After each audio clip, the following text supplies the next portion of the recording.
এখানে পরীক্ষা দিয়ে যদি কেউ ফেল করে, ম্যাট্রিক পরীক্ষা দিয়ে ফেল করেছে, ফাজেল পরীক্ষা দিয়ে ফেল করেছে, আবার পরীক্ষা দিয়ে পাশ করার সুযোগ আছে, আবারও ফেল করেছে, আবারও পরীক্ষা দিয়ে পাশ করার সুযোগ আছে। 10 বার যদি ফেল করে আরো 10 বার পাশ পরীক্ষা দিয়ে পাশ করার সুযোগ আছে। কিন্তু কিয়ামতের দিন আল্লাহ রাব্বুল আলামিনের জীবনের পরীক্ষায় কোনো মানুষ যদি আল্লাহর আদালতে ফেল করে বসে একবার, দ্বিতীয়বার পরীক্ষা দেওয়ার আর কোনো সুযোগ নাই।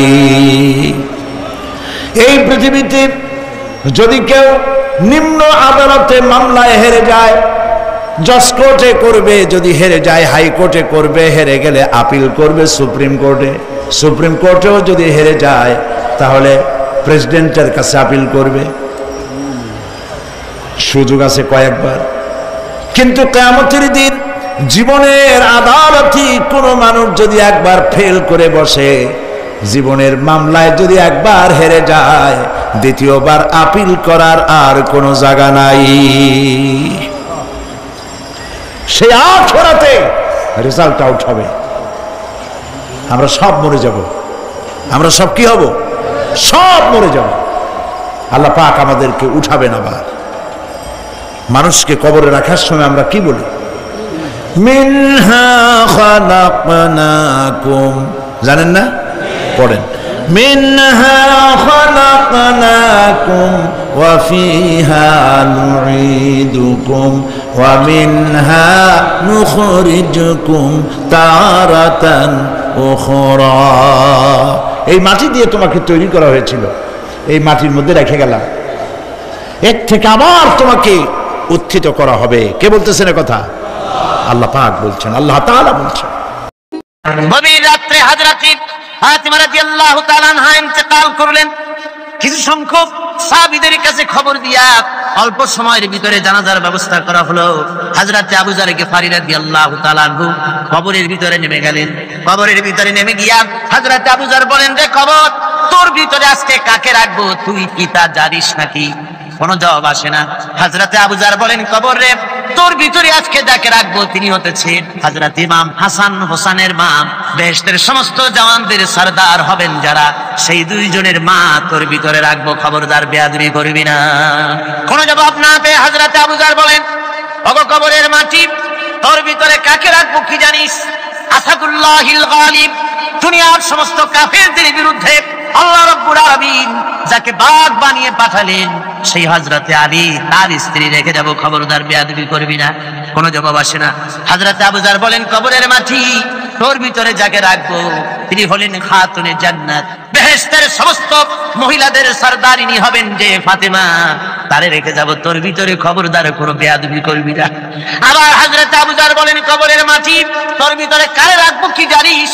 তোর ভিতরে আজকে যাকে রেখে যেতেছি তিনি হলেন আখিরি জামানার পয়গম্বর বিশ্বনবী জনাবে মুহাম্মদ রাসূলুল্লাহ সাল্লাল্লাহু আলাইহি ওয়াসাল্লামের কলিজার টুকরা মা ফাতেমাকে তোর ভিতরে রাখবো, খবরদার কবরের মাটি বেয়াদবি করবি না। কিতাবে এসেছে হযরতে আবু যারকে বাড়ি শুনতে পেলেন, আওয়াজ এলো, কে যেন বলতেছে, রে আবু যার, আমি ফাতেমা কি চিনি না, হাসান হোসেনের মা কি চিনি না, আলীর স্ত্রী চিনি না, রাসূলের মেয়ে মা ফাতেমা কি চিনি না। আমল যদি ভালো হয় আমার ভিতরে, আমল ভালো নিয়ে যে আসবে শান্তিতে থাকবে, আর আমল যদি খারাপ হয় আমার ভিতরে, তার অবস্থা চূড়ান্ত হয়ে যাবে। আমার ভাইরা, আমার বন্ধুগণ, আমলের উপরে ভিত্তি করে কিয়ামতের দিন নাজাত হবে। আমল যদি খারাপ হয়ে যায় কিয়ামতের দিন কেউ তাকে বাঁচাতে পারবে না। এই জন্য কিয়ামতের ময়দানে, হাসরের দিনে আল্লাহর হাবিব জনাবে মুহাম্মদ রাসূলুল্লাহ সাল্লাল্লাহু আলাইহি ওয়াসাল্লাম সিজদায় পড়ে কাঁদতে থাকবেন। আল্লাহ রাব্বুল আলামিন বলেন, হাবিব রে, আপনি কাঁদেন কেন? আজকে তো আপনার কাঁদার দিন না, আমি আপনাকে মাকামে মাহমুদ দান করেছি, আমি আপনাকে কাউসার দান করেছি, আপনার আজকে সম্মানের দিন, মর্যাদার দিন, কাঁদেন কেন? আল্লাহর হাবিব বলবেন, রব্বুল আলামিন মাকামে মাহমুদ পেয়েছি, কাউসার পেয়েছি, কান্দি এই জন্য আমি দেখতে পাচ্ছি আবার সামনে দিয়া ফেরেশতারা আমার উম্মতগুলি জাহান্নামের দিকে নিয়ে যায়। আল্লাহ রাব্বুল আলামিন বলবেন, ওগো আমার হাবিব, আমি আপনাকে ক্ষমতা দিলাম, আপনার জান্নাতি উম্মতগুলি আপনি বেছে নেন, আল্লাহর হাবিব তার জান্নাতের উম্মতগুলি বাঁচতে থাকবেন। হযরত আয়েশা বলেন, ইয়া রাসূলুল্লাহ, কিয়ামতের ময়দানে লক্ষ কোটি কোটি মানুষের ভিতরে আপনার জান্নাতি উম্মত আপনি চিনবেন কি করে? হুজুর বলেন, আয়েশা, কোন একটি ঘোড়ার কপাল যদি থাকে সাদা, এই সাদা কপালওয়ালা ঘোড়াটা যদি অসংখ্য ঘোড়ার ভিতরে যদি হারিয়ে যায়, তাহলে সাদা কপালওয়ালা ঘোড়ার মালিক তার ঘোড়াকে পাবে কিনা বলো? হযরত আয়েশা বলেন, হুজুর অনায়াসে পাবে। আল্লাহ রাব্বুল আলামিনের হাবিব বলেন, আয়েশা রে, কিয়ামতের ময়দানে আমার যেই উম্মতেরা নামাজি ছিল, দিনদার ছিল, পরেজগার ছিল, দুনিয়ার বুকে ঈমান নিয়ে যারা চলাফেরা করেছে, আমার দিন কায়েমের আল্লাহর দ্বীনের জন্য যারা কাজ করেছে, ওদের চেহারা নূর চমকাতে থাকবে, ঈমানের নূর কিয়ামতের দিন চমকাতে থাকবে। সেই ঈমানের নূর দেখে দেখে আমি আমার জান্নাতি উম্মতগুলি আমি বেছে নেব। হযরত ফাতিমা রাদিয়াল্লাহু তাআলা আনহাকে রাসূলুল্লাহ সাল্লাল্লাহু আলাইহি ওয়াসাল্লাম অত্যন্ত ভালোবাসতেন, মহব্বত করতেন তার স্ত্রীদেরকেও। তার স্ত্রীরাও রাসূল করিম সাল্লাল্লাহু আলাইহি ওয়াসাল্লামকে ভালোবাসতেন প্রাণ উজাড় করে দিয়ে। নবীজি বলেছেন, কন্যার পিতাদেরকে গালি দিও না। অনেকে টিটকারি করে, বারবার মেয়ে হয় ছেলে একটাও হয় না, সেই জন্য টিটকারি বটকারি করে। আল্লাহর নবী বলেছেন, মেয়ের পিতাকে গালি দিও না, ঠাট্টা করো না, যেহেতু আমি মুহাম্মদ রাসূলুল্লাহ সাল্লাল্লাহু আলাইহি ওয়াসাল্লাম, আমি মেয়েদের পিতা, আমি নিজে মেয়েদের পিতা। খালো না, মেয়েদের পিতাকে গালি দিও না। রাসূলুল্লাহ বলেছেন, আকাশের নিচে জমিনের উপরে খাদিজার মতো মহিলা আর নাই। সেই হযরতে খাদিজা রাসূলের 4টি মেয়ে পেটে ধারণ করেছিলেন। সুবহানাল্লাহ। মেয়ের প্রতি রাসূলুল্লাহ যথেষ্ট মহব্বত করতেন, মেয়েকে খুব ভালোবাসতেন হুজুর সাল্লাল্লাহু আলাইহি ওয়াসাল্লাম। হুজুরের কলিজার টুকরা ছিলেন মা ফাতিমা রাদিয়াল্লাহু তাআলা আনহা। হুজুর যখন কোথাও যেতেন, সকলের শেষে দেখা করতেন ফাতেমার সঙ্গে, আর বিদেশ থেকে সফর করে এসে সকলের আগে দেখা করতেন ফাতেমার সঙ্গে। সুবহানাল্লাহ। রাসূলুল্লাহ আরো বলেছেন, তোমরা যখন বাজারে যাবে বা ব্যবসা করতে যাবে বা বিদেশে যাবে, আসার সময় যে সব হাদিয়া নিয়ে আসো। আমরা যখন বাইরে যাই, বাজারে যাই, কিছু হাদিয়া আনি না? জামা কাপড়, চকলেট ইত্যাদি আমরা আনে থাকি। রাসূলুল্লাহ বলেছেন, হাদিয়াগুলি তোমরা যারা বিদেশে যাও, বাজারে যাও, হাদিয়া আনবে, আর এনে ঘরের মধ্যে ঢুকে তা শুরু করবে মেয়েকে দিয়ে। প্রথমে দেবে মেয়েকে। সুবহানাল্লাহ। মেয়ের মর্যাদা ইসলামে সব চাইতে বেশি। কোন যুগে? যে যুগে মেয়ে হলে পরেই মাটির নিচে ঘেরে রাখতো, পাথর মেরে মেরে ফেলে দিত। বেআইনি যামবিন কুতিলা, কোন অপরাধে তাদেরকে হত্যা করা হলো। আল্লাহ পাক কোরআনে কারীমের মধ্যে বলেছেন, তাদের অপরাধ আর কিছু না, তারা নারী, এই জন্য তাদেরকে মেরে ফেলা হতো। রাসূলুল্লাহ তাদের ইজ্জত দিলেন। সুবহানাল্লাহ বিহামদিহি। রাসূলুল্লাহ সম্মান দিলেন, ইজ্জত দিলেন তাদের। কন্যা হিসাবে নারীর এই মর্যাদা। ফাতেমাকে রাসূল এত ভালোবাসতেন, ইন্তেকালের সময় হযরত ফাতেমা কাঁদতে কাঁদতে বেহুশ হয়ে যাওয়ার উপক্রম হয়ে রাসূলুল্লাহ হযরত ফাতেমাকে ইশারা দিলেন। হযরত ফাতেমা তার কান নিয়ে রাসূলুল্লাহ মুখের কাছে লাগাই দিলেন। আল্লাহ নবী কি যেন বললেন কানে কানে, হযরত ফাতেমার কান্না বন্ধ হয়ে গেল। হযরত আয়েশা বলেন, মা, রাসূলুল্লাহ তোমার কানে কানে কি বললো আর তোমার কান্না বন্ধ হয়ে গেল?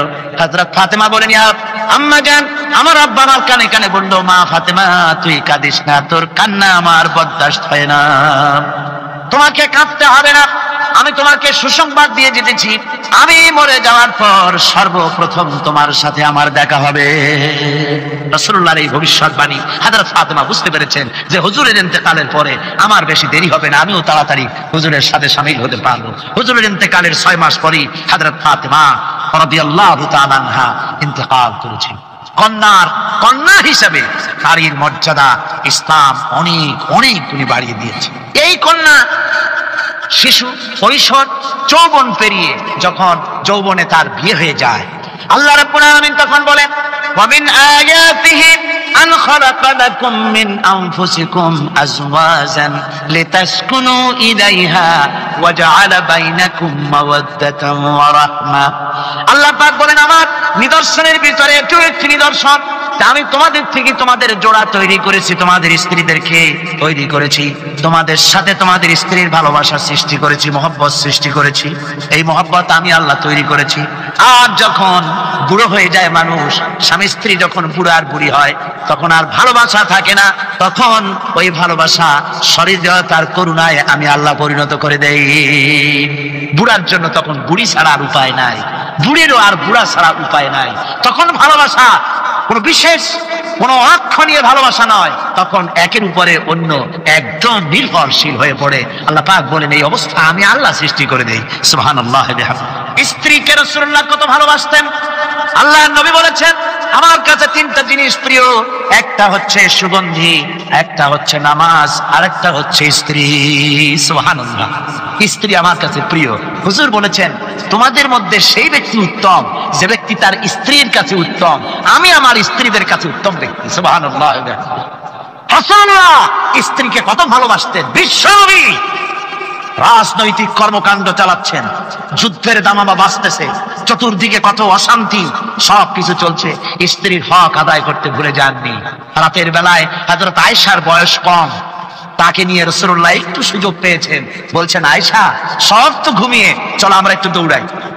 ওই যে দূরে একটা জিনিস দেখা যায়, দৌড় দাও দেখি কে আগে যায়। দুজনে দৌড় প্রতিযোগিতা করলেন।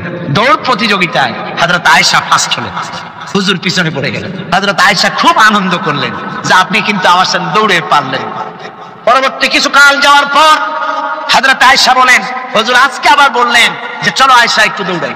হযরত আয়েশা বলছেন যে সেদিনের তুলনায় আমার শরীর একটু আমি মুটিয়ে গেছি, শরীরটি স্থূল হয়েছে, আমি আজকে দৌড়ালাম কিন্তু পারলাম না। রাসূল আগে চলে গেলেন, আমি হাঁপাতে হাঁপাতে যখন হুজুরের কাছে চলে গেছি, হুজুর তখন মুস্কি হেসে আমাকে বললেন আয়েশা ওই সেই দিনের জবাব আজকে দিয়া দিলাম।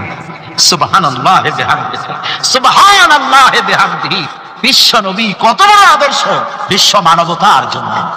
তিনি বলেছেন আরাফাতের ময়দানে রাসূলুল্লাহ বলেছেন তোমরা যেমন পড়বে তোমার স্ত্রীদেরকে তেমন পড়াবে, তোমরা যেমন খাবে তোমার স্ত্রীদেরকে তেমন খাওয়াবে, স্ট্যান্ডার্ড মেনটেন করবে। তুমি ভালো দামের কাপড় পরবে, স্ত্রীকে খারাপ দিবে তা নয়। অধিকার দুজনেরই সমান, স্বামী এবং স্ত্রী সমান অধিকার। কিন্তু আমরা তা বুঝতে পারি না, বুঝতে চাই না। আমরা অনেকে মনে করেছি বিয়ে যখন করছি তখন আমি তো নওয়াবজাদা নসরুল্লাহ খান আর বউ তো কেনা দাসী না। সে কিন্তু দাসী না, তার মর্যাদা আছে, তার সম্মান আছে, তার সম্মান আপনাকে দিতে হবে।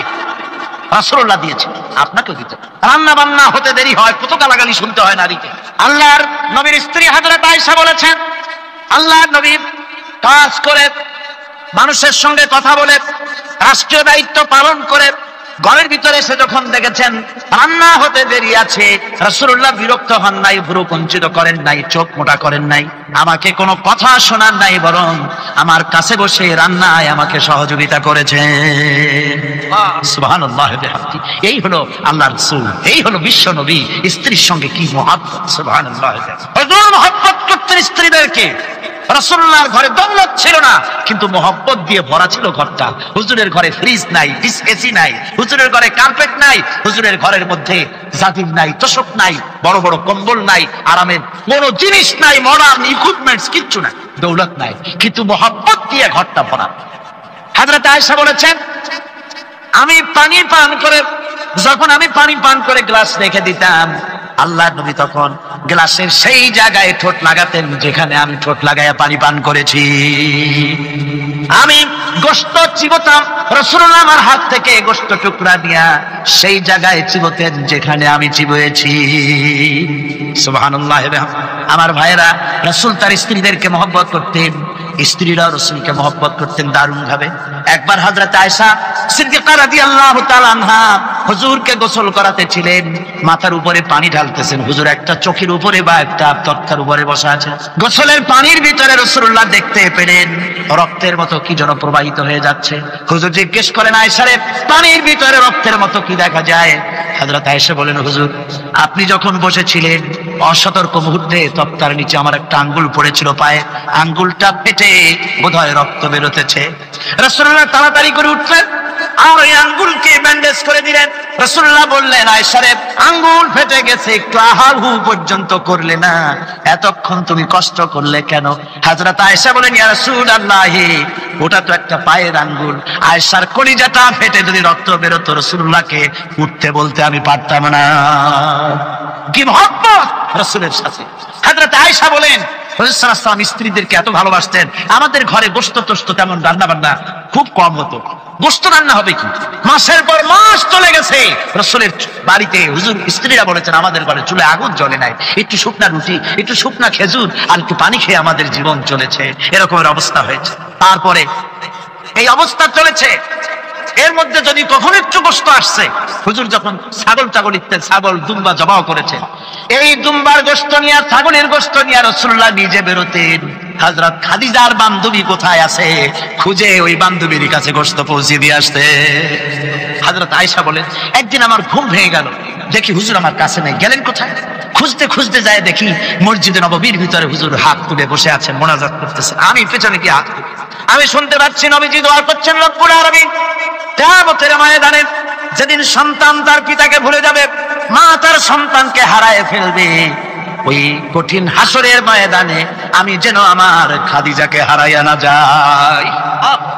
মুনাজাতের শেষে হযরত আয়েশা বলেন, ইয়া রাসূলুল্লাহ, খাদিজার কথা আপনার এত কেন বারবার মনে পড়ে? একটা বুড়িরে বিয়ে করেছিলেন 25 বছর বয়সের সময়, 40 বছর বুড়ি, তার কথা কেন এত মহব্বত আপনার মনে পড়ে? তার থেকে যুবতী মেয়ে, সুন্দরী মেয়েকে আপনার স্ত্রী হিসেবে আপনি পান নাই। হুজুর বলেন, আয়েশা রে, খাদিজার সম্পর্কে এমন কথা তুমি আর বলো না, তোমরা সবাই আমার সুখের দিনের স্ত্রী, আর খাদিজা আমার এমন সময়ের স্ত্রী ছিল যখন মক্কায় আমার আশ্রয় ছিল না, আমার মক্কা নগরীতে আমার আশ্রয় ছিল না। খাদিজার সঞ্চিত সমস্ত ধনরাশি ইসলাম কবুল করার পর দুহাতে খাদিজা বিতরণ করে দিয়েছে। হযরত আয়েশা বলেন, হুজুর আমার গোস্তাকি মাফ করে দেন, আমি আর এরকম বলবো না, তবে খাদিজার সম্পর্কে আমার কিছু একটু শোনান। হুজুর বলেন, আয়েশা রে শোনো, গভীর রাত যত রাত হোক না কেন ইসলামের দাওয়াত দিয়ে দিয়ে গভীর রাত্রে আমি যখন বাসায় ফিরেছি, ঘরে এসেছি, দরজায় একটা মাত্র ডাক দিয়েছি খাদিজা, অমনি দরজা খুলে গেছে। আমি জিজ্ঞেস করেছি, খাদিজা রে, যত রাত্রে আসলাম, যতবার আসলাম, একটা ডাকের বেশি লাগলো না, তুমি কি ঘুমাও না? হযরতে খাদিজা বলেছেন, ইয়া রাসূলুল্লাহ, আমার মনের ভিতরে ভয় থাকে, আল্লাহর রাসূল দিনের খেদমতে বাইরে আছেন, আমি যদি আরামে বিছানায় ঘুমায় থাকি আর নবীজি দরজার কাছে দাঁড়ায় আমারে ডাকাডাকি করবে, উঠতে যদি দেরি হয়ে যায় নবীজির সঙ্গে বেয়াদবি হয়ে যাবে, এই মনে করে আপনি না আসা পর্যন্ত দরজার সাথে পিঠ লাগাই আমি দাঁড়াইয়া দাঁড়াইয়া ঘুমাই। আমার ভাইরা, হযরতে খাদিজার ইজ্জত স্বয়ং আল্লাহ দিয়েছেন। কে দিয়েছে? হাদিস শরীফে এসেছে, রাসূলুল্লাহ জাবালে নূরে বসা, গারে হেরার ভিতরে বসা, হযরতে জিবরাইল রাসূলুল্লাহর সঙ্গে কথা বলতেছেন। একটু পরে হযরতে জিবরাইল বলেন, ইয়া রাসূলুল্লাহ, আমি আর এখানে বসবো না, আমি এখন চলছি, আমি দেখতে পাচ্ছি খাদিজা আসতেছে আপনার জন্য খাবার নিয়ে। খাদিজা যখন আপনার কাছে পৌঁছে যাবে, আপনি খাদিজাকে শোনায় দিবেন আল্লাহ রাব্বুল আলামিন খাদিজাকে সালাম জানাইছে। সুবহানাল্লাহ। রাসূলুল্লাহর কাছে হযরতে খাদিজা যখন আসলেন, হুজুর বললেন, খাদিজা আজকে তোমার জন্য দারুণ সুখবর। বলে কি? বলে আল্লাহ পাক জিবরাইল কেমন উঠে গেল আমার কাছ থেকে, জিবরাইল বলে গেল আল্লাহ তোমাকে সালাম বলেছে। হযরত খাদিজা কেঁদে ফেললেন, বললেন, ইয়া রাসূলুল্লাহ, আমার নারী জন্ম সার্থক, আল্লাহ আমাকে সালাম বলেছে, এর জবাব কেমনে দিতে হয় হুজুর আমি তো জানি না, আপনি আমার পক্ষ থেকে আল্লাহর সালাম কিভাবে দেওয়া লাগে আপনি দিয়ে দিন, আমি তো বুঝি না কেমনে আল্লাহর সালামের জবাব দেব। হুজুর বললেন, খাদিজা শুধু আল্লাহ নয়, জিবরাইলও তোমাকে সালাম বলে গেছে। হযরতে খাদিজা বললেন, হযরত জিবরাইলকে আমার সালামের জবাবটা ওয়ালাইকুম আসসালাম বলে দিন। হযরত খাদিজার এই মর্যাদা ছিল।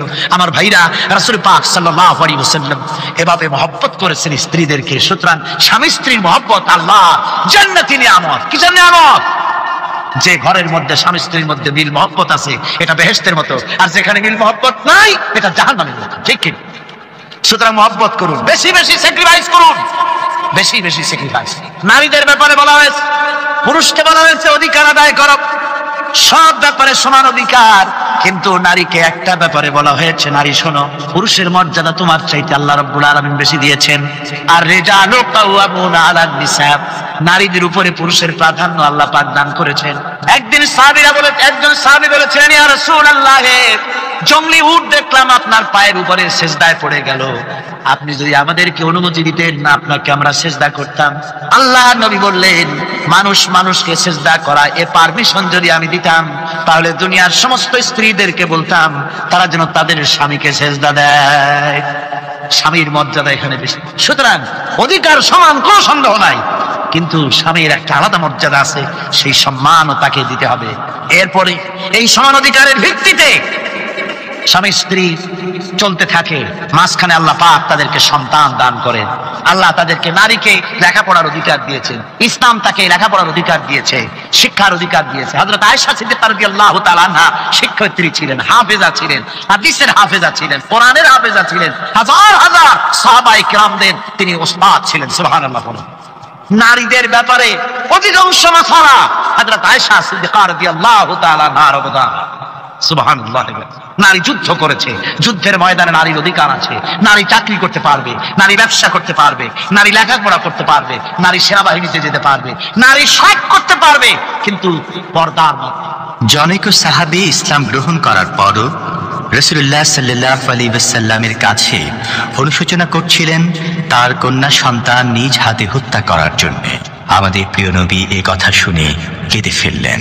একটা লোক নিয়ে কাঁদতেছিল মুসলমান হওয়ার পরও। হুজুর কয় কান্দো কেন? কই যে এই যে আমার গুনাহ কি মাফ হয়েছে? হুজুর বলেন হ্যাঁ মাফ হয়ে গেছে। কলেমা পড়ছো মাফ হয়ে গেছে। কয় যে হুজুর আমি তো মারাত্মক গুনাহ করছি। বলে কি? বলে আমার একটা মেয়ে, সেই মেয়েটাকে নিয়ে আমি ঘটনা লম্বা, আমি সংক্ষেপে বলতেছি।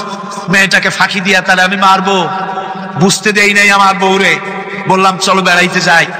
মেয়েটা আমার সাথে সাজাই দিয়েছে, তার মা বেড়াতে নিয়ে যাবো এই কথা মনে করে। মেয়েটা কদ্দূর যায়, আবার আব্বা আব্বা বলে আমার দিকে ফিরে আসে, আবার পিছনে থাকে, আবার আব্বা আব্বা বলে জড়াই ধরে। এইভাবে করতে করতে যখন নির্জন এলাকায় গেলাম, আমি পাহাড়ের পাশে গর্ত খোঁড়া আরম্ভ করলাম। গর্ত খুঁজি আর মাটি ছিটে এসে আমার দাড়িতে লাগে। বাচ্চা মেয়েটা আমার কাছে এসে দাড়ি দিয়ে ধুল ছাড়ায় দেয়। আব্বা তোমার দাড়িতে ধুল লাগতেছে, তুমি এই কষ্ট করতেছো কেন? মেয়ে তো বোঝে না যে আমি তার জন্য কবর খুঁজতেছি। কবরটা খোঁড়া হয়ে যাওয়ার পর মেয়েটারে বান্ধা শুরু করলাম। মেয়ে এখন কাঁদতেছে, বাবা আমার বান্ধব কেন? আমি তারে বাইধা জোরে ওর মধ্যে নিক্ষেপ করে দিলাম। মেয়েটা গর্তের মধ্যে বসে চিৎকার করে বলছে, আব্বা তুমি আমারে বাঁচতে দাও, আমি তোমার বাপ বলে সমাজে হ্যাঁ করবো না, আমি ভিক্ষা করে খাবো, আমার বেরো না। লোকটি বলছি ইয়া রাসূলুল্লাহ, আমার মনে দরদ আসলো না। আমি একটা পাথর উঁচু করে আমার মেয়ের বুক লক্ষ্য করে জোরে মেরে দিলাম। বুকটা ফেটে রক্ত ফিনকি দিয়ে উঠলো। আর মেয়ের বুক থেকে আওয়াজ বেরোলাম। আমার কালে যেন এখনো সেই আওয়াজ বাজে। হাদিস শরীফে এসেছে, হুজুরের চোখের পানি দাড়ি ভিজে ভিজে জামার উপরে পড়তেছিল। হুজুর বললেন, না হারে, মানুষেও পারে এইরকম কাম করতে।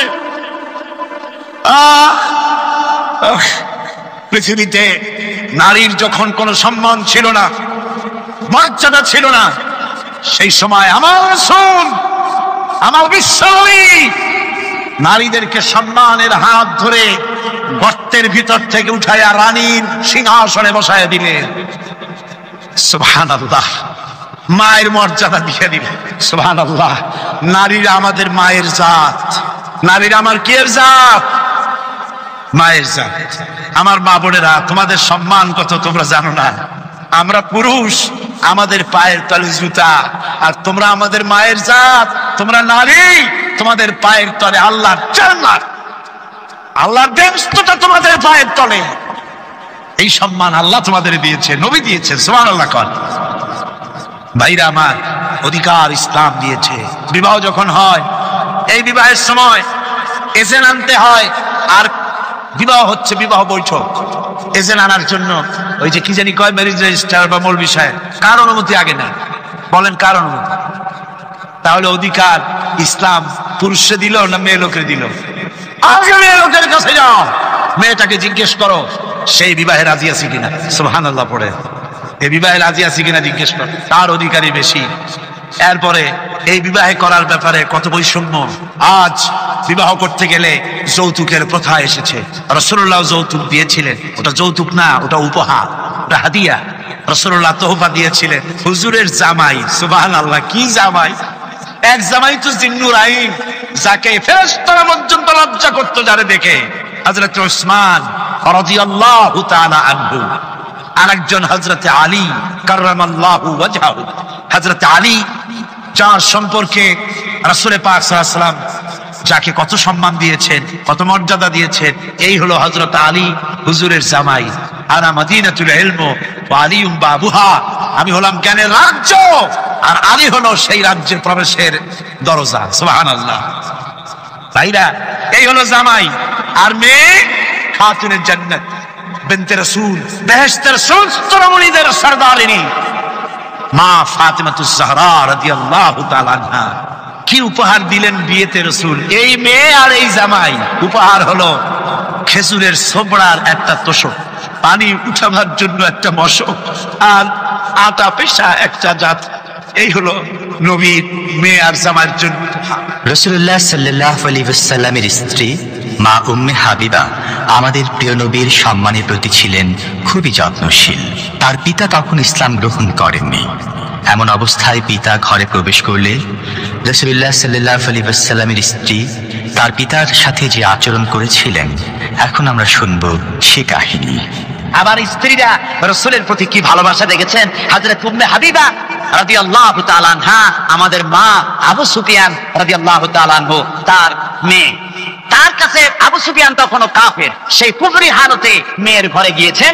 যাওয়ার পরে হযরত উম্মে হাবিবা বাপ যখন বসতে গিয়েছেন, তখন উম্মে হাবিবা বলছেন যে আবা একটু দাঁড়ান। এই অবস্থায় দাঁড়াতে বলে বিছানাটা উল্টায়া দিয়া তারপরে বললেন যে বসেন। বাপ মনে খুব দুঃখ পেলেন। আবু সুফিয়ান বললেন, মা উম্মে হাবিবা, আমি তোমার পিতা, আরো একটা বিছানা থাকলে তাই বিছায় দেওয়া উচিত ছিল, আর তুমি বিছানাটা উঠাইয়া তারপরে আমার খালি জায়গায় বসতে বললা, আমি তোমার ব্যবহারে আহত হলাম। হযরত উম্মে হাবিবা বলেন, আব্বা জান, নিশ্চয়ই আপনি আমার আব্বা, শ্রদ্ধেয় পিতা, কোনো সন্দেহ এতে নাই, কিন্তু আপনি একজন কাফের। আল্লাহর রাসূল যে বিছানায় বসে, সেই বিছানা আমি একটা কাফেরকে বসতে দিতে পারি না। আমরা যখন মরে যাব, আমাদের হাড্ডি গুড্ডি যখন মাটির সাথে একেবারে মিশে যাবে, তখন কি আমরা নতুন ভাবে আবার আমরা পুনরুত্থিত হব? আমাদের কি আবার চিন্তা করা হবে? আল্লাহ রাব্বুল আলামিন বলেন, কুল কুনু হিজারাতান আও হাদিদা। ও নবী, শুনিয়ে দেন, তোমরা যদি মরে গিয়া মাটির সাথে মিশে গিয়া যদি পাথরও হয়ে যাও, আর যদি তোমরা লোহাও হয়ে যাও, তারপরেও আল্লাহ রব্বুল আলামিন তোমাদেরকে জিন্দা করবেন, আবার তোমাদের উঠাবেন। ওরা বলে যে আচ্ছা বুঝলাম, কে উঠাবে আমাদের, কেমনে উঠাবে? আল্লাহ পাক বলেন, ফাসায়াকুলুনা মান ইউঈদুনা। ওরা বলে আমাদেরকে কে উঠাবে, আমাদেরকে কে জিন্দা করবে? আল্লাহ পাক জবাবে বলেন, কুলিল্লাযী ফাতারাকুম আউওয়ালা মাররা। যিনি তোমাদেরকে প্রথম সৃষ্টি করেছেন, তিনি আবার তোমাদেরকে জিন্দা করবেন। আল্লাহ পাক সুন্দর করে বোঝাচ্ছেন। এই সব কথা শোনার পরে فَسَيُنْغِضُونَ إِلَيْكَ رُؤُوسَهُمْ وَيَقُولُونَ مَتَى هُوَ। এসব কথা শোনার পরে আল্লাহ বলেন, ওই কাফেরেরা মাথা ঝুলায় ঝুলায় বলে, আচ্ছা তা বুঝলাম। আল্লাহ বলেন, ওরা মাথা ঝুলায় আর বলে, আচ্ছা বুঝলাম, তবে কিয়ামত কবে সেই কিয়ামত অনুষ্ঠিত হবে? আল্লাহ বলেন, নবী শোনায় দাও, কুল আসা আইয়াকুনা করিবা। বেশি দেরি নাই, হতে পারে খুবই তাড়াতাড়ি। কি বলা যায়, সে সময়টা অতি নিকটবর্তী হয়ে যেতে পারে, খুবই নিকটবর্তী সে সময়, সে বেশি দেরি হওয়ার কথা নয়। আল্লাহ পাক এবার মানুষকে যুক্তি দিয়ে বোঝাচ্ছেন। কোরআনে কারীম মানতে মানুষ অস্বীকার করলে আল্লাহ ডান্ডার ব্যবস্থা করেন নাই। নবীজিকে বলেছেন, ইন্নামা আনতা মুযাক্কিরুন লাস্তা আলাইহিম বিমুসাইতির। নবী, আপনি একজন উপদেশক, উপদেশ দিয়ে যান। আপনাকে দারোগা করে বানাই নাই লাঠি চার্জ করার জন্য, পিটায় মানুষ হেদায়েত করার দরকার নেই। মানুষকে বুঝান, যুক্তি দিয়া বুঝান। আল্লাহ নিজে যুক্তি দিচ্ছেন, আনতুম আশাদ্দু খালকান আমিস সামাউ বানাহা। ওই কাফেরেরা, তোমরা যারা পরকালকে অস্বীকার করো, তোমাদেরকে উঠাইতে পারবো না যারা তোমরা বলছো, তোমাদেরকে সৃষ্টি করা কঠিন না ওই বিশাল আকাশটাকে সৃষ্টি করা কঠিন? ওই বিশাল আকাশটাই তো আমি আল্লাহ সৃষ্টি করেছি, জোরে কোন সুবহানাল্লাহ। তত বড় আকাশটারে যিনি বানাইতে পারলেন, সে কথা বুঝি তোমাকে তৈরি করতে পারবে না? আল্লাহ পাক বলছেন, ফানজুর ইলা আসারি রাহমাতিল্লাহি কাইফা ইউহিল আরদা বা'দা মাউতিহা লক্ষ্য করে দেখো এই পৃথিবীর মাটিকে আল্লাহ কিভাবে জিন্দা করেন। মুর্দা মাটি, এই মাটি চৈত্র বৈশাখ মাসে প্রখর রোদে মাটি ফেরে চৌচির হয়ে যায়। এই ফেটে যাওয়া চৌচির মাটিতে আল্লাহ পাক বৃষ্টির পানি দিয়ে এই মাটিকে, এই মৃত্যু মাটিকে আল্লাহ পাক যেভাবে জিন্দা করেন, ইন্না যালিকা লামুহিল মাউতা ওয়া হুয়া আলা কুল্লি শাইইন কাদির, সে আল্লাহ পাক তোমরা মরলে পরে আবার এভাবে জিন্দা করতে পারবেন। জোরে কোন সুবহানাল্লাহ। আমার ভাইয়েরা, আল্লাহ পাকের পরে বলেন দেখো মৃত্যু জমিনকে কেমনে জিন্দা করি। আল্লাহুল্লাযী আরসালার রিয়াহা ফাতুসিরু সাহাবা فسقناه إلى بلد ميت فأحيينا به الأرض بعد موتها كذلك النشور। আমি আল্লাহ রাব্বুল আলামিন ওই সমুদ্রের নোনা পানিগুলোকে, সমুদ্রের লবণাক্ত পানিগুলিকে বাষ্পীয় আকারে উত্থিত করে মেঘমালায় পরিণত করি, আর এরপরে বাতাসকে হুকুম করি, বাতাস এই মেঘটারে টেনে নিয়ে যাও মুখ জায়গায়। মেঘ চলে এলো, আল্লাহ রাব্বুল আলামিন বলেন মেঘ এবার বিন্দু বিন্দু করে বৃষ্টি বর্ষণ করে দে। আমার হুকুমে ওই পানিগুলি বৃষ্টি হয়ে বিন্দু বিন্দু হয়ে জমিনে পতিত হয়। আল্লাহ বলেন এভাবে করে বৃষ্টির পানি দিয়া মরা জমিনকে জিন্দা করে দিয়া নববধূ গর্ভধারণের যেমন প্রস্তুতি নেয়, বৃষ্টির পানি পায়া মরা জমিন তেমন ফসল ধারণের জন্য প্রস্তুতি নিয়ে নেয়। সুবহানাল্লাহ বিহামদি। এইটা যেভাবে আমি করি কাযালিকান নুশুর, এইভাবে করে তোমাদেরই কি কিয়ামতের দিন আমি জিন্দা করতে পারবো। কেমনে অস্বীকার করো। কাইফা তাকফুরুনা বিল্লাহি ওয়া কুনতুম আমওয়াতান ফাহইয়াকুম সুম্মা ইউমীতুকুম সুম্মা ইলাইহি তুরজাউন। কি করে তুমি আমাকে, আমি আল্লাহকে অস্বীকার করো। কুনতুম আমওয়াতান, তুমি ছিলে নিষ্প্রাণ, ফাহইয়াকুম, এরপরে আমি তোমাকে জিন্দা করলাম, সুম্মা ইউমীতুকুম, এরপরে তোমাকে আমি মৃত্যু করব, সুম্মা ইউহয়িকুম, এরপরে তোমাদেরকে আবার আমি জিন্দা করব, সুম্মা ইলাইহি তুরজাউন, এরপরে তোমাদের সকলকেই আমার কাছে ফিরে আসতে হবে। দেখেন না, আমরা যখন মানুষকে কবরে রাখি, কবরে রেখে তারপরে উপরে মাটি দিয়ে কি বলেন আপনারা, মিনহা খালাকনাকুম, পড়েন মিনহা খালাকনাকুম ওয়া ফিহা নুঈদুকুম ওয়া মিনহা নুখরিজুকুম তারাতান উখরা। এ বান্দা, এই মাটি দিয়া তোরে তৈরি করা হয়েছিল, এই মাটির ভিতরে রেখে গেলাম, আবার এই মাটি থেকে আল্লাহ রাব্বুল আলামিন তোমারে জিন্দা করবেন। কিয়ামতের ময়দানে সকলকে উঠতে হবে সেখানে আল্লাহর দরবারে। আল্লাহ পাক বলছেন বান্দা কেমনে অস্বীকার করো। ইন কুনতুম ফি রাইবিম মিনাল বা'স ফাইন্না খালাকনাকুম মিন তুরাব। পরকালকে যারা অস্বীকার করো, কিয়ামতে উঠতে হবে, এটাকে কিভাবে অস্বীকার করো। চিন্তা করে দেখো, তুমি নিষ্প্রাণ মাটি ছিলে, সেই মাটি দিয়েই আমি তোমাকে তৈরি করেছি। আবার আল্লাহ পাক মানুষকে আরো বুঝান, কিয়ামত আছে, পরকাল হবে, আল্লাহর দরবারে উঠতে হবে। আলাম ইয়াকুনু ফাতাম মিন মানিজ্জিয়ুমনা, তুমি কি মাতৃগর্ভে নিক্ষিপ্ত এক ফোঁটা পানি ছিলে না? সুম্মা কানা আলাকাতান ফাখালাকা ফাসাওয়া, এরপরে তোমাকে মাংসপিণ্ডে, জমাট রক্তে মাংসপিণ্ডে পরিণত করা হলো, এরপরে তোমাকে সুন্দর করে তোমাকে সুগঠিত করা হলো। ফাজআলা মিনহু যাওজাইনি যাকারা ওয়াল উনসা, এরপরে মাতৃগর্ভের ভিতরে আমি এটাকে পুরুষ বানালাম, কন্যা সন্তান অথবা পুত্র সন্তানে পরিণত করলাম। এইটা যে পেরেছে, যিনি পেরেছেন, আলাইসা যালিকা বিকাদিরিন আলা আইয়ুহিয়াল মাউতা, সে আল্লাহর পক্ষে কি সম্ভব নয় যে তোমার মৃত্যুর পরে তিনি আবার জিন্দা করতে পারবেন? কি বলবেন, কি বলেন, সম্ভব না? তিনি পারবেন না? নিশ্চয়ই তিনি আবার কিয়ামতের মাঠে আমাদেরকে হাজির করতে পারবেন, এতে কোনো সন্দেহ নাই। আল্লাহ পাক সেই জন্য এখানে বলতেছেন যে ওরা বাল কাযযাবু বিসাম, ওরা আসলেই পরকালকে অস্বীকার করেছে। আপনি যে নবী এতে কোনো সন্দেহ নাই। আপনি খানা খান, আপনি বাজারে যান, এটাই মূল আপত্তির বিষয় না। মূল কথা হলো তারা পরকালকে অস্বীকার করেছে। আল্লাহ পাক বলেন وأن الساعة آتية لا ريب فيها, অবশ্যই সে সময় আসবে, সে কিয়ামত আসবেই, এতে কোনো সন্দেহ নাই। وأن الله يبعث من في القبور, আর আল্লাহ পাক তিনি কবরের মধ্যে অন্তর্হিত যা কিছু আছে সবাইকে কিয়ামতের দিন আল্লাহ পাক ময়দানে উঠাবেন। কিয়ামতে আল্লাহর দরবারে সকলকে হাজির হতে হবে।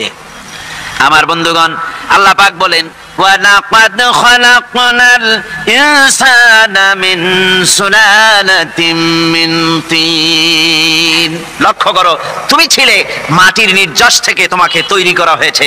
শুধু মাটির নির্যাস থেকে তোমাকে কোনো মডেল ছাড়া, কোনো ধরনের আদর্শ ছাড়া, কোনো ধরনের নমুনা ছাড়া তোমাকে সৃষ্টি করা হলো। সুম্মা জাআলনাহু নুতফাতান ফি কারারিম মাকিন, এরপরে মাতৃগর্ভের একটা অত্যন্ত সুরক্ষিত জায়গায় তোমাকে সংরক্ষণ করা হয়েছিল। সুম্মা খালাকনান নুতফাতা আলাকাতান ফাখালাকনাল আলাকাতা মুদগা, রক্তপিণ্ডকে নাপাক পানিকে জমাট রক্ত করেছি, জমাট রক্তকে আমি আবার গোশত পিণ্ডে পরিণত করেছি। ফাকাসাউনাল ইযামা লাহমা, এরপরে সুন্দর করে চামড়া দিয়ে গোশত দিয়ে একটা আকৃতি তোমাকে দান করেছি। সুম্মা আনশানাহু খালকান আখারা ফাতাবারাকাল্লাহু আহসানুল খালিকিন, এরপরে সুন্দর একটা বিশেষ একটা আকৃতি দিয়ে তোমাকে আমি সুন্দর করে সুগঠিত করে তোমাকে তৈরি করেছি। সুম্মা ইন্নাকুম বাদা যালিকা লামাইতুন, এরপরে আমি আল্লাহ রাব্বুল আলামিন তোমাকে মৃত্যু দেব, অবশ্যই তোমাকে মৃত্যুবরণ করতে হবে। সুম্মা ইন্নাকুম ইয়াউমাল কিয়ামাতি তুবআসুন, এরপরে কিয়ামতের দিন আসবে, ওই বিশেষ মুহূর্ত আসবে, সেই নির্দিষ্ট সময় আসবে, ওই কিয়ামতের মাঠে আল্লাহর দরবারে তোমাদের সকলকে উঠতে হবে, কোনো সন্দেহ তাতে নাই। আল্লাহ পাক বলছেন وَأَعْتَدْنَا لِمَنْ كَذَّبَ بِالسَّاعَةِ سَعِيرًا, আমার এই পরকালকে, এই আখিরাতকে, কিয়ামতের দিনকে যারা অস্বীকার করবে, যারা মিথ্যা মনে করবে, আমি তাদেরকে জ্বলন্ত আগুনের শাস্তি তাদের জন্য রেখেছি। জোরে বলেন নাউজুবিল্লাহ। সেই কিয়ামত যে দিনটা আল্লাহ পাক মানুষের জন্য রেখেছেন, সেই কিয়ামতের অবস্থা বড়ই মারাত্মক। মানুষেরা তা জানে না। মানুষ যদি তা বুঝতে পারতো, জানতে পারতো, তাহলে মানুষেরা গুনাহের কাজ করতে পারতো না। আপনারা কি চিন্তা করেন, ওই যে কাফেরগুলি মক্কার জীবনে, রাসূল পাক সাল্লাল্লাহু আলাইহি ওয়াসাল্লামের মক্কি জিন্দেগিতে যে সমস্ত মানুষগুলি চুরি করত, ডাকাতি করত, জিনা করত, বদমাশি করত, মানুষ হত্যা করত, এই লোকগুলি ফিরে আসলো কিসের কারণে? তাদেরকে এই আখিরাতের কথা বলা হয়েছে, এই পরকালের কথা বলা হয়েছে। কোরআন শরীফে আল্লাহ রাব্বুল আলামিন পরকালের কথা, মৃত্যুর কথা, কিয়ামতের কথা, হাসরের কথা, সিরাতের কথা, মিজানের কথা, মওতের কথা যত বলেছেন, জান্নাতের কথা যত জায়গায় যতগুলা বলেছেন, সবগুলি আয়াতে কারিমা যদি এক জায়গায় করা যায় তাহলে পুরা কোরআন শরীফের 1/3 10 পারার সমান হবে। জোরে বলেন সুবহানাল্লাহ। যেহেতু পরকালের চিন্তা ছাড়া মানুষের জীবন পরিচ্ছন্ন হতে পারে না, সুন্দর হতে পারে না, অপরাধ মুক্ত হতে পারে না। আল্লাহ পাক বলেন সেই দিনটি বড়ই ভয়ানক, বিপজ্জনক। ওই দিনটির ব্যাপারে আল্লাহ পাক তার বান্দাদেরকে সতর্ক করে দিয়েছেন, বান্দারা সতর্ক হয়ে যাও, এইভাবে দিন যাবে না, কিয়ামত আসবে। আর ওই কিয়ামত এত মারাত্মক হবে, আল্লাহ সতর্ক করছেন বান্দাদেরকে, ইয়া আইয়ুহান নাসুত্তাকু রাব্বাকুম ইন্না সালসালাতাস সাআতি শাইউন আযীম। হে মানব সকল, আত্মরক্ষা করো খোদার গজব থেকে, আল্লাহর গজব থেকে আত্মরক্ষা করো। ইন্না সালসালাতাস সাআতি শাইউন আযীম, সেই কিয়ামতের সেই কম্পন, খুবই মারাত্মক, খুবই ভয়াবহ কম্পন সৃষ্টি হবে সেদিন।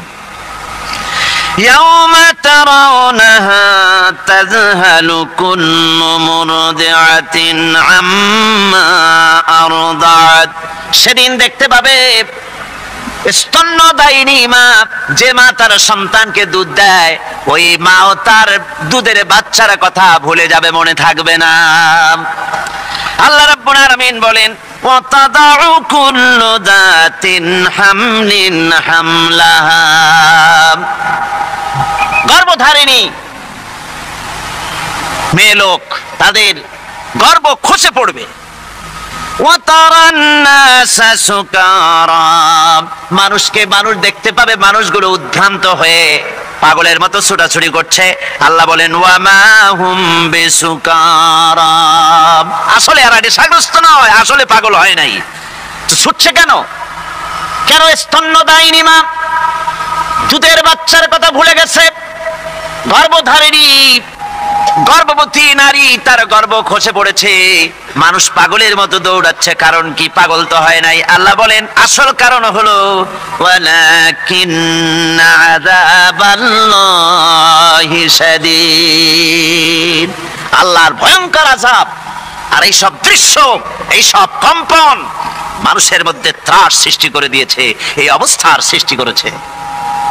আমার ভাইয়েরা, আল্লাহ পাক বলেন وأنذرهم يوم الآزفة إذ القلوب لدى الحناجر كاظمين, ও নবী মানুষদেরকে আপনি সতর্ক করেন, ওই দিনটা এমন হবে ভয়ের চোটে মানুষের কলিজা তার মুখের কাছে চলে আসবে। মানুষ ভয়তে অস্থির হয়ে যাবে, কলিজা গলার কাছে চলে আসবে। সেই দিনের কথা তাদের শোনায় দেন। ওই দিনটা এমন মারাত্মক দিন, ফাকাইফা তাত্তাকুনা ইন কাফারতুম ইয়াওমা ইয়াজআলু বিলদানা শিবা, সেদিন ভয়ে চিন্তায় যুবক ছেলে বৃদ্ধে পরিণত হয়ে যাবে, কিশোরগুলি তরুণগুলি বৃদ্ধে পরিণত হয়ে যাবে।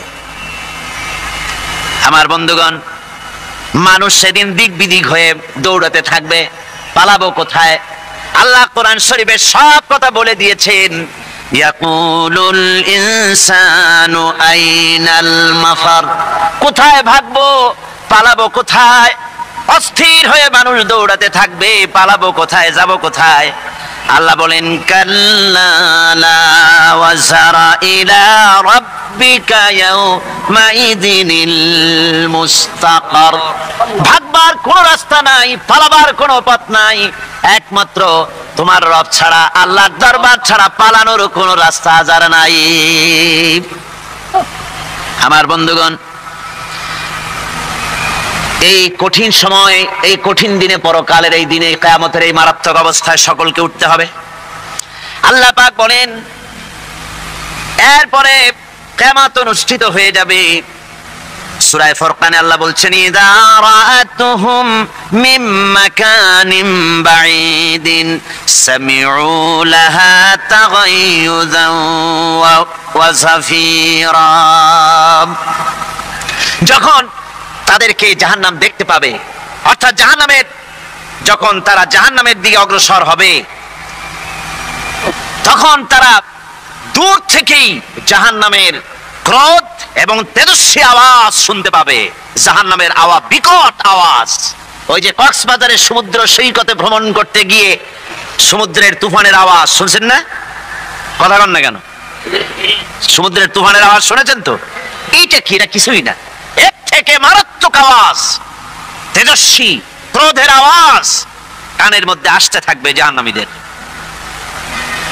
আল্লাহ রাব্বুল আলামিন বলেন ওয়াইদা উলকু মিনহা মাকানান দায়িকাম মুকাররানিনা দাউ হুনালিকা সুবুরা, যখন তাদেরকে হাত পা বেঁধে এই জাহান্নামের কোন সংকীর্ণ জায়গায় ফেলে দেওয়া হবে, তখন দাও হুনালিকা সুবুরা, তারা তখন নিজেদের ধ্বংস এবং মৃত্যু কামনা করবে। আল্লাহ বলেন লা তাদউল ইয়াওমা সুবুরা واحدا وادعوا ثبورا كثيرا। আজকে এক মৃত্যু ডেকো না, অসংখ্য মৌত ডাকো। আজকে মৌত আর তোমাদের আসবে না, অসংখ্যবার ডাকলেও মৌত তোমাদের আসবে না। এই যে জাহান্নাম, যে জাহান্নামের দিকে তাদের নিয়ে যাওয়া হবে, আল্লাহকে অস্বীকার করলে, নবীকে অস্বীকার করলে, ইসলামকে অস্বীকার করলে, আল্লাহর নবীর নবুয়তকে অস্বীকার করলে তাদের জায়গা হবে জাহান্নাম। আর সে জাহান্নাম এত মারাত্মক, এত কঠিন জায়গা, যে জায়গা সম্পর্কে আল্লাহ পাক বলছেন, ইন্নাহু মাইয়াতি রাব্বাহু মুজরিমান ফাইন্না লাহু জাহান্নামা লা ইয়ামুতু ফিহা ওয়া লা ইয়াহইয়া। অপরাধী হয়ে যে লোক আল্লাহর দরবারে উপস্থিত হবে তার জন্য জাহান্নাম হবে, জাহান্নামে আল্লাহ দিবেন। আর ওই জাহান্নামে যখন লোকটা পড়ে যাবে, জাহান্নামের অবস্থা এমন হবে, লা ইয়ামুতু ফিহা ওয়া লা ইয়াহইয়া, সে বাঁচবেও না মরবেও না, জীবন মৃত্যু একটা অবস্থা সৃষ্টি হবে। ওই জাহান্নামে নারুল্লাহিল মুকাদাতুল্লাতী তাত্তালিউ আলাল আফইদা, জাহান্নামের প্রচন্ড আওয়াজ, এই আগুন উৎক্ষিপ্ত হয়ে তাদের কলিজা পর্যন্ত, অন্তর পর্যন্ত স্পর্শ করবে এই আগুনের তাপ। আর এদের পাহারায় রাখা হবে, ইন্নাহা আলাইহিম মুসাদাতুন ফি আমাদিম মুমাদ্দাদা, জাহান্নামীদের পাহারায় রাখা হবে নির্মম, কঠোর ব্যবহার, কর্কশ আওয়াজ, কর্কশ ভাষী এ ধরনের ফেরেশতাদেরকে রাখা হবে তাদের পাহারায়, তারা নিয়োজিত থাকবে। আল্লাহ রাব্বুল আলামিন বলেন, ও দুনিয়ার মানুষ, ইয়া আইয়ুহাল্লাযীনা আমানু কু আনফুসাকুম ওয়া আহলিকুম নারা। ও ঈমানদারেরা, আল্লাহর তো দয়া বেশি বান্দার জন্য। বান্দার উপরে দয়া কার সবচেয়ে বেশি? সবচেয়ে বেশি দয়া হলো বান্দার উপরে আল্লাহর। আল্লাহ চান না যে সে জাহান্নামে যাক, কঠিন জায়গা জাহান্নাম। আল্লাহ বলেন, ও মুমিনেরা, তুমি নিজে আর তোমার পরিবারবর্গকে জাহান্নামের আগুন থেকে রক্ষা করো, আগুন থেকে রক্ষা করো, জাহান্নামের রাস্তা থেকে তাদের ফিরাও। ওই জাহান্নাম, যেই জাহান্নামের ইন্ধন হবে মানুষ আর পাথর, ফিরাও জাহান্নাম থেকে মানুষকে, তোমার সন্তানদেরকে ফিরাও। আজকে যে সব সন্তানের আল্লাহ বলেন তুমি নিজে বাঁচো, আহলো আয়ালকে বাঁচাও। যে সব সন্তান তোমার নামাজ নাই, রোজা নাই, আল্লাহ পরকালের চিন্তা নাই, যারা ইসলামকে বিশ্বাস করে না, যারা মনে করে কোরআন হচ্ছে বেহেশত দোজখের কথা শুধু, ওতে কোন মানুষের অর্থনীতি, সমাজনীতি, রাজনীতির ব্যাপার নাই, মানুষের জীবনের দরকারি জিনিসগুলি সেখানে নাই। সুতরাং আমরা যদি দুনিয়ায় সুখ সমৃদ্ধি পেতে চাই, তাহলে আমাদেরকে মানুষের তৈরি করা মতবাদ মানতে হবে। এইভাবে ছেলেরা যখন মানুষের তৈরিকার মতবাদের দিকে যখন দৌড়ায়, মা বাপ যদি তাদেরকে না ফিরায়, জাহান্নাম থেকে বাঁচাবার জন্য যদি চেষ্টা না করে, কিয়ামতের দিন ওই সন্তানেরা জাহান্নামে, যখন জাহান্নামের অর্ডার তাদের হয়ে যাবে, তারা বলবে, রব্বানা আরিনাল্লাযাইনি আদাল্লানা, হে আমার প্রভু, কে আমাদেরকে গোমরাহ করে দিল, মিনাল জিন্নি ওয়াল ইনসি, জিনের ভিতর থেকে, মানুষের ভিতর থেকে, আমাদের নেতারা, আমাদের মা বাপ, আমাদের মুরব্বী, কারা আমাদেরকে বিভ্রান্ত করলো, তোমার রাস্তা থেকে সরাই দিল, ওরা কই? ওদেরকে নিয়ে আসো। আমাদেরকে এই খারাপ রাস্তা থেকে ফিরায় নাই, জাহান্নামের পথে চলেছি, আমাকে ফিরায় নাই। ও আল্লাহ, আজকে এই জাহান্নামে যাওয়ার আগে ওই মা বাপ আর মুরব্বী আর নেতাগুলি নিয়ে আসো, নাজআলহুমা তাহতা আকদামিনা লিয়াকুনা মিনাল আসফালিন, নিয়ে আসো ওদেরকে পায়ের তলে রেখে তারপরে জাহান্নামে যাব। আমার ভাইরা, যে ছেলে আজকে মানুষের তৈরি করা মতবাদের আন্দোলন করছে, সেকুলারিজম করছে, সোশ্যালিজম করছে, ক্যাপিটালিজম করছে, তারপরে ন্যাশনালিজম করছে, হাজারো মতবাদের দিকে আকৃষ্ট হয়েছে আপনার ছেলে, আপনার স্ত্রী, আপনার বোন, আপনার ভাই, আপনি জেনে শুনে তাদেরকে ফিরাচ্ছেন না, আল্লাহ রাস্তায় আনতেছেন না, কিয়ামতের দিন ওরা পালাইতে যাবে এবং ওদের এই অপরাধের কারণে, ফিরানোর কারণে, সহযোগিতা করার কারণে কিয়ামতের দিন অবস্থা করুণ হয়ে যাবে। এই জন্য আল্লাহ রাব্বুল আলামিন বলছেন, হে বিশ্বাসীরা, আমাকে তোমরা যারা বিশ্বাস করেছো, ঈমান এনেছো, নিজে বাঁচো আর নিজের আহলো আয়ালকে জাহান্নামের আগুন থেকে বাঁচাও। ওই জাহান্নাম আলাইহা মালাইকাতুন গিলাযুন শিদাদুন লা ইয়াসুনাল্লাহা মা আমারাহুম ওয়া ইয়াফআলুনা মা ইউমারুন। আল্লাহ রাব্বুল আলামিন বলেন সেখানে অত্যন্ত কর্কশ, রূঢ় এবং নির্মম স্বভাবের এমন সব ফেরেশতা পরিচালক হিসেবে জাহান্নামে দেওয়া হবে, যারা আল্লাহর নির্দেশের বাইরে কোনো কাজ করে না। তারা সেই সব কাজই করে যা আল্লাহ তাদেরকে হুকুম করেন। তাদেরকে অনুরোধ করে, দরখাস্ত করে কোন রকম তাদের কাছ থেকে কোনো কৃপা, কোনো করুণা, কোনো মহব্বত কিছুই পাওয়া যাবে না। অত্যন্ত কর্কশ, রূঢ় মেজাজের ফেরেশতা সেখানে পরিচালক হিসেবে দেওয়া হবে। আর ওই জাহান্নামীদেরকে, যারা জাহান্নামে যাবে কিয়ামতের দিন, فالذين كفروا قطعت لهم ثياب من نار, আগুন দিয়ে কেটে তাই দিয়ে পোশাক তৈরি করে দেওয়া হবে, আগুনের পোশাক পরিয়ে দেওয়া হবে। আগুনের পোশাক গায়ে পরিয়ে দেওয়ার পরে কুল্লামা নাদিজাত জুলুদুহুম বাদদালনাহুম জুলুদান গায়রাহা, একবার চামড়া পুড়ে যাবে, জাহান্নামের আগুনে চামড়া পুড়ে গলে যাবে, আবার আল্লাহ রাব্বুল আলামিন নতুন করে চামড়া পরিয়ে দিবেন যাতে করে শাস্তির তীব্রতা অনুভব করতে পারে। জোরে কোন নাউজুবিল্লাহ। আমার ভাইরা, জাহান্নামীরা ক্ষুধার যন্ত্রণায়, তৃষ্ণার যন্ত্রণায় আকাশের দিকে তাকায় থাকবে, উপরের দিকে তাকায় থাকবে, বলবে আরে যদি একটু বৃষ্টি হতো, মেঘ হতো। হঠাৎ করে দেখবে যে উপরে কালো মেঘ হয়ে গেছে, মনে করবে যে এবার বুঝি বৃষ্টি হবে, পানি পান করব। মেঘ তারা দেখতে পেল, মেঘের ভিতর থেকে অল্পক্ষণের ভিতরে গরম পানি পড়বে, এমন গরম পুজ, এমন গরম রক্ত পড়বে যেগুলি পান করলে পরে সঙ্গে সঙ্গে পেটের নাড়ি ভুঁড়ি আর কলিজা পিছনের দরজা দিয়ে সব বেরিয়ে যাবে। নাউজুবিল্লাহি মিন যালিক। আয় আল্লাহ, এই কঠিন অবস্থা থেকে তুমি আমাদেরকে হেফাজত করো। জোরে বলেন আমিন। সবাই বলেন আমিন। আমার ভাইয়েরা, তামসার ব্যাপার নয়। ও যুবক ভাইয়েরা, শিক্ষিত ভাইয়েরা, তামসা করার ব্যাপার না। দুনিয়ায় খেল তামাশা ফুর্তি করার জায়গা না। जगह जी लगाने के लिए ये दुनिया नहीं है, ये इबरत की जा है तमाशा नहीं है। দুনিয়া উপদেশ গ্রহণ করার জায়গা, খেল তামাশা করার জায়গা না। এই পৃথিবীতে আল্লাহ রাব্বুল আলামিন বলেন নাফরমানি করলে পরে জাহান্নামে যাবেই, জাহান্নামে যেতে হবে। ওই জাহান্নামীদের কি খেতে দেওয়া হবে? আল্লাহ পাক বলছেন শোনো, খেতে দেব কি? তুসকা মিন আইনিন আনিয়া, ফুটন্ত গরম পানি তাদেরকে পান করতে দেওয়া হবে। লাইসা লাহুম তুআমুন ইল্লা মিন দারি, কাঁটা যুক্ত ঘাস তাদেরকে খেতে দেওয়া হবে। লা ইউসমিনু ওয়ালা ইউগনি মিন জু, এই খাবারে তাদের শরীর পরিপুষ্ট হবে না আর ক্ষুধাও নিবৃত্ত হবে না।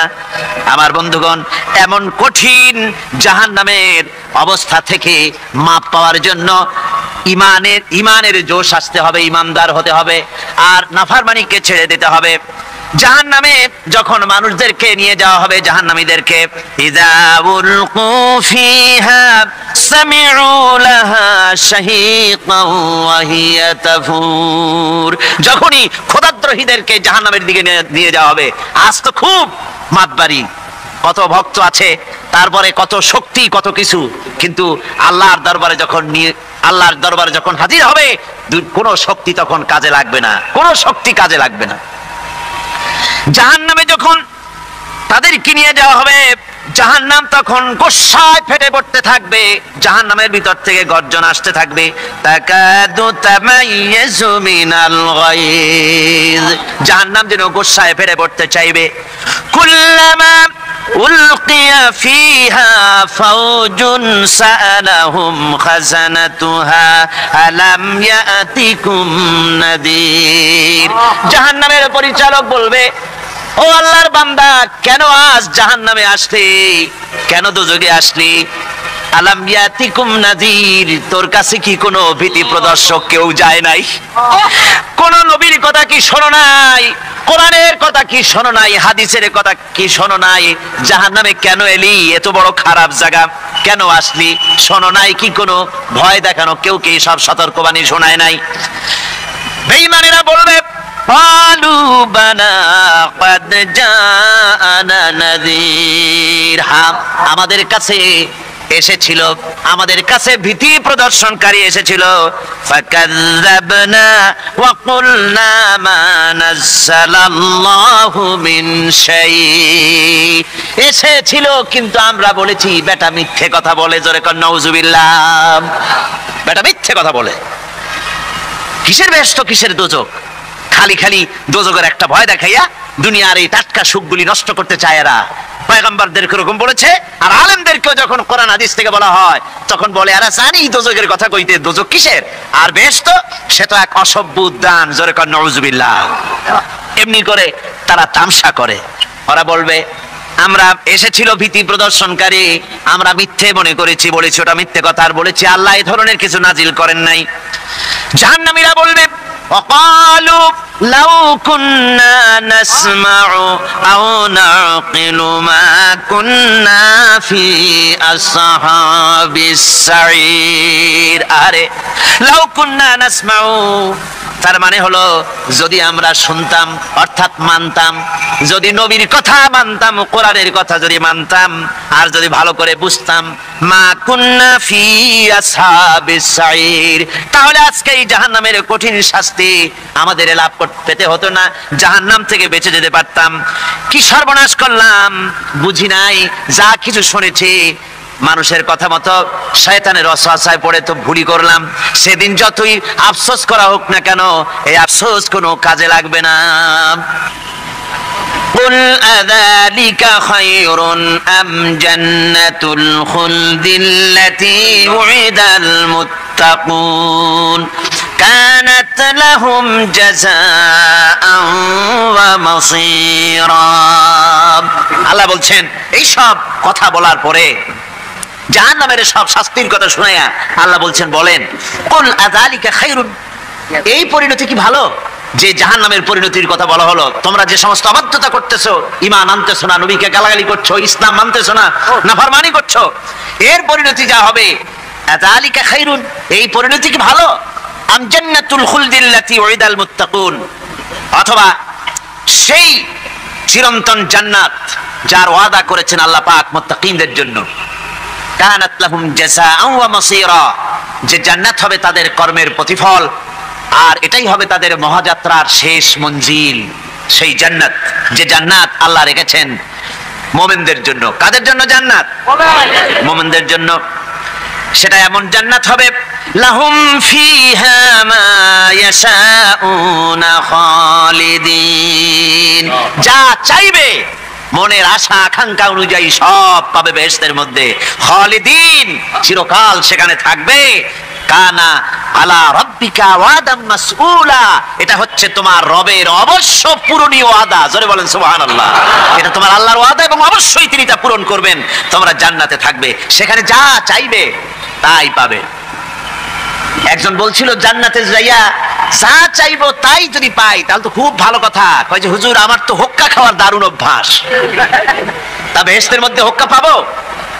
বুজুর্গ ব্যক্তি বলছেন আল্লাহর বান্দা, বেহেশতে যাইয়া যদি তুমি হোক্কা খাইতে চাও তো আল্লাহ তোমার হোক্কা দিবেন, কিন্তু আল্লাহর কসম করে বলতে পারি বেহেশতে যাইয়া এমন পচা জিনিস খাওয়ার তোমার ইচ্ছে জাগবে না। এত ভালো জিনিস তুইয়া এই পচা জিনিস খাওয়ার ইচ্ছা তোমার জাগবে না মনের ভিতরে। বেহেশত আল্লাহ রাব্বুল আলামিন মুমিনদের জন্য রেখেছেন। আমার ভাইরা, সে বেহেশতের বর্ণনা কোরআনে কারীমের মধ্যে আল্লাহ দিয়েছেন। একদিকে জাহান্নাম, কোরআনের বর্ণনা কত সুন্দর। জাহান্নামের কথা শুনতে শুনতে লোকেরা আল্লাহর ভয়তে হতাশ হয়ে যেতে পারে, আল্লাহর ভয়তে। সেই জন্য যত জায়গায় জাহান্নামের বর্ণনা আছে, সাথে সাথে আবার আশার সঞ্চার করার জন্য আল্লাহ জান্নাতের কথা বলেছেন। কাহার এবং জব্বার নাম আল্লাহ যেখানে ব্যবহার করেছেন, সাথে সাথে আবার গাফুর রহিম নাম ব্যবহার করেছেন, বান্দা যেহেতু হয়রান হয়ে না যায়। আমার ভাইরা, একদিকে জাহান্নামের এই কঠিন শাস্তির কথা, আবার অপরদিকে আল্লাহ বলেন শোনো, এমন জান্নাত আমি রেখেছি, মাসানুল জান্নাতিল্লাতী উইদাল মুত্তাকুন, এমন বেহেশত মুত্তাকিনদের জন্য যার ওয়াদা করা হয়েছে এমন বেহেশত সেটা, ফিহা আনহারুম মিন মাইন গায়রি আসিন, সেখানে এমন সুন্দর স্বচ্ছ পানির ঝর্ণাধারা, সুমিষ্ট পানির ঝর্ণাধারা রাখা হয়েছে, ওয়া আনহারুম মিন লাবানিন লাম ইয়াতাগায়্যার তা'আমুহু, আর সেখানে দুধের ঝর্ণা রাখা হয়েছে যার স্বাদ কখনো নষ্ট হবে না, ওয়া আনহারুম মিন খামরিন লাজ্জাতান লিশারিবিন, আর রাখা হয়েছে পানীয়ের ঝর্ণাধারা যা পানকারীদের জন্য অত্যন্ত সুন্দর হবে, খুবই সুস্বাদু হবে, আর রাখা হয়েছে ওয়া আনহারুম মিন আসালিম মুসাফফা, পরিষ্কার পরিচ্ছন্ন সুস্বাদু মধুর ঝর্ণা। জোরে বলেন সুবহানাল্লাহ। ওয়া সাকাহুম রাব্বুহুম শারাবান তাহুরা, জান্নাতের ভিতরে তোমাদেরকে পান করানো হবে শারাবান তাহুরা, পবিত্র পানীয়। তাহের এবং তাহুর দুটি কথা। তাহের বলা হয় সেই জিনিসকে যা নিজে পাক আর একজনকে পাক করতে পারে না, যেমন মধু, যেমন তেল, যেমন দুধ নিজে পাক, কিন্তু দুধ দিয়ে যদি কেউ গোসল করে, দুধ দিয়ে যদি কেউ উযু করে, ও নিজে পাক কিন্তু আপনাকেও পাক করতে পারবে না, এটার নাম হচ্ছে তাহের। আর তাহুর বলা হয় সেই জিনিসকে যে নিজেও পাক এবং অন্যকেও পাক করে দিতে পারে, যেমন পানি নিজে পাক, ওটার দ্বারা উযু করলে, গোসল করলে সেও কি হবে? পাক হয়ে যাবে। আল্লাহ তাই বলেন জান্নাতের ভিতরে ওয়াসাকাহুম রাব্বুহুম শারাবান তাহুরা, জান্নাতের ভিতরে শরাবে তাহুর পান করানো হবে, ওই শরাবটা নিজেই পাক, আর যে পান করবে তাকে আরো পরিচ্ছন্ন পবিত্র করে দেবে। জোরে বলেন সুবহানাল্লাহ। সেই শরাব হবে এমন, খিতামুহু মিস্ক, যার মুখগুলি সুন্দর করে সুগন্ধি দিয়ে মিস্ক দিয়ে আটকানো রয়েছে। তারপরে কি? ওয়াফি যালিকা ফালিয়াতানাফাসিল মুতানাফিসুন, এবার এই শরাব পান করার জন্য, এই পবিত্র পানীয় পান করার জন্য প্রতিযোগিতা করো, কে তোমরা প্রতিযোগিতা করে তার কাছে যেতে পারো। কিয়ামতের দিন আল্লাহ পাক জান্নাতে এই জিনিস পান করাবেন, আর ওই পাগলেরা কয় মদ খাওয়াবে, জোরে কান নাউযুবিল্লাহ। যার যে অভ্যাস সেটাই সে নিজেও তাই চিন্তা করে।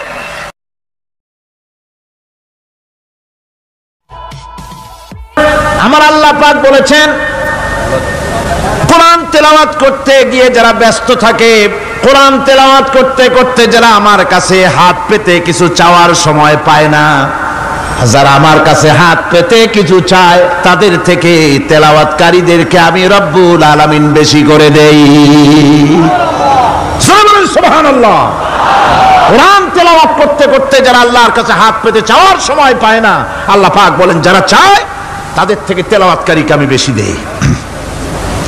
আমার বন্ধুগণ, শুধু তাই নয়, এ কোরআনে কারীম যারা তেলাওয়াত করবে, আমল করবে, কিয়ামতের দিন তার মা বাবার মাথার উপরে আল্লাহ রাব্বুল আলামিন, আবু দাউদ শরীফের হাদিসে এসেছে, তার মা বাপের মাথার উপরে নূরের টুপি পরিধান করানো হবে, এমন নূরের টুপি, এমন নূরের তাজ পরানো হবে, চন্দ্র সূর্যের আলোকে ম্লান করে দেবে।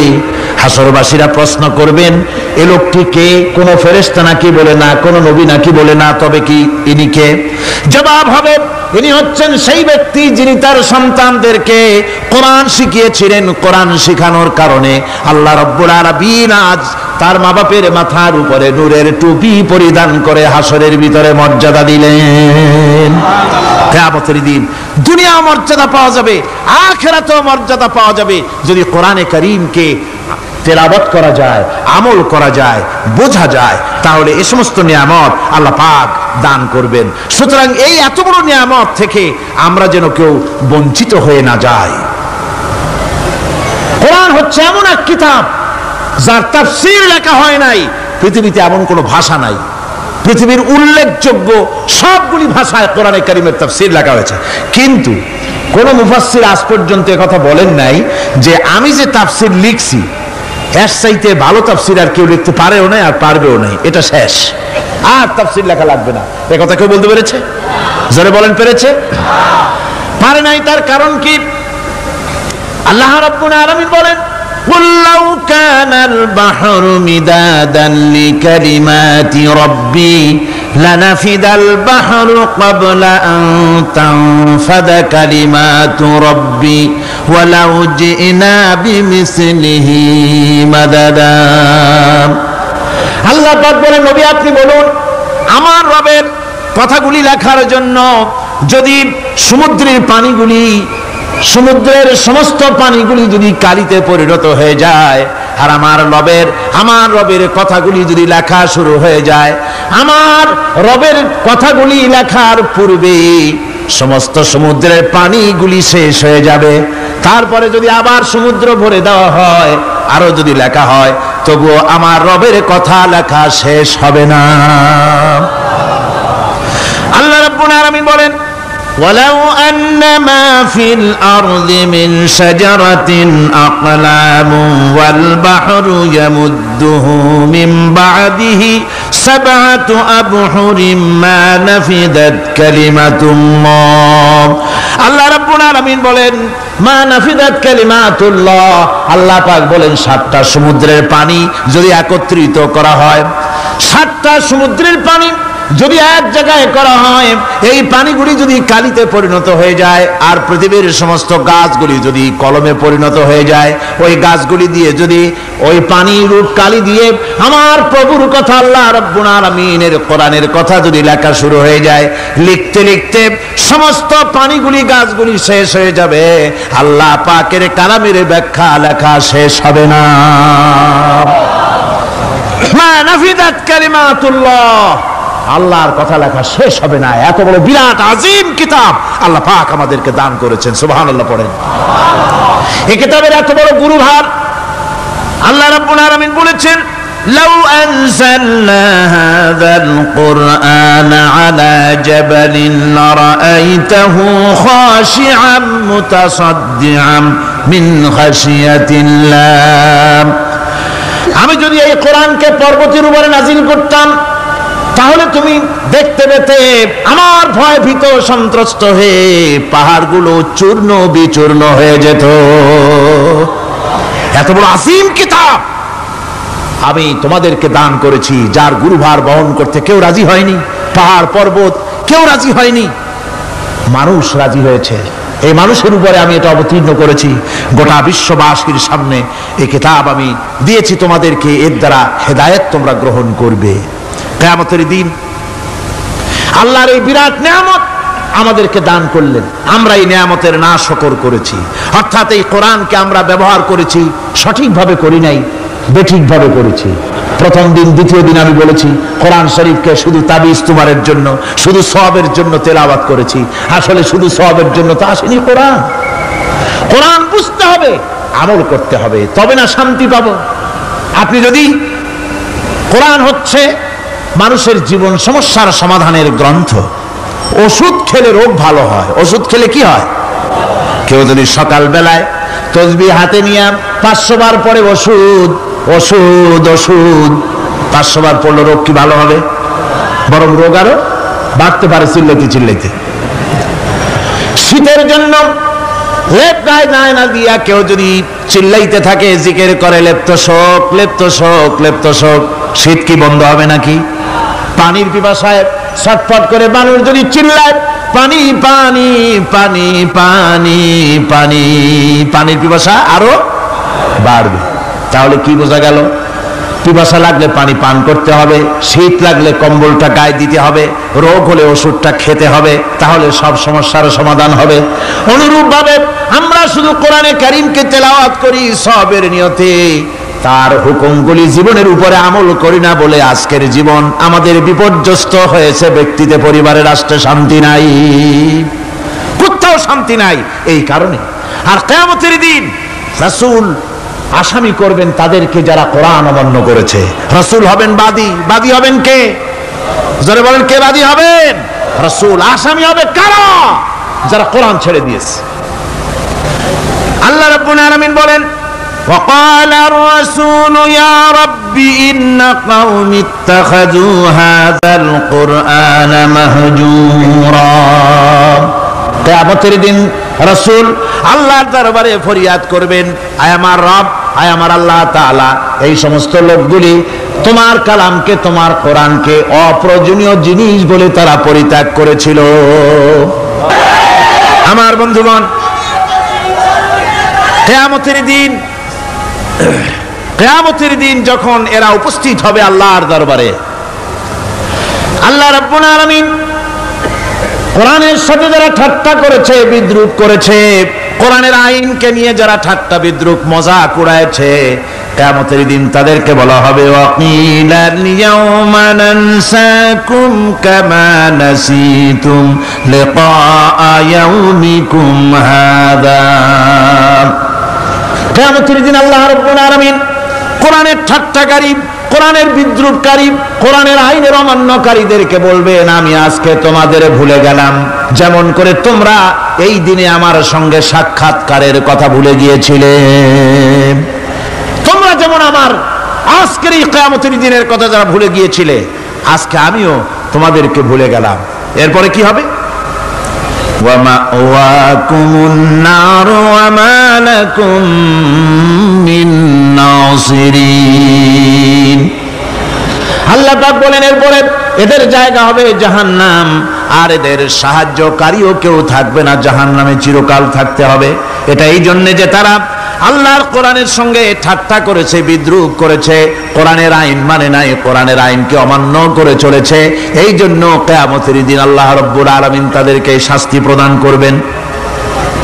কোরআন পৃথিবীর বুকে আল্লাহ নাজিল করেছেন, শুধু তেলাওয়াত করবেন ঝুলে ঝুলে, এজন্য নয়। কি জন্য নাজিল হলো? এবার উদ্দেশ্য শুনুন। আল্লাহ পাক বলেন আর রহমান আল্লামাল কোরআন। আল্লাহ রাব্বুল আলামিন তিনি হলেন এমন দয়াবান, এমন রহমান, যিনি কোরআন শিখালেন। কি কারণে শিখালেন? কোরআন নাজিলের উদ্দেশ্য কি? আল্লাহ পাক বলেন ইন্না আনজালনা ইলাইকাল কিতাবা বিল হাক্কি লিতাহকুমা বাইনান নাসি বিমা আরাকাল্লাহ। আল্লাহ পাক বলেন এই কিতাব আমি আপনার প্রতি অবতীর্ণ করেছি এই জন্যে যাতে করে আপনি আল্লাহর প্রদর্শিত এই বিধান অনুযায়ী মানুষের উপরে বিচার ফয়সালা করতে পারেন। মানুষের উপরে আইন চলবে আল্লাহ। কার আইন? জোরে বলেন কার আইন? আলা লাহুল খালক ওয়াল আমর। সৃষ্টি যার, আইন চলবে কার?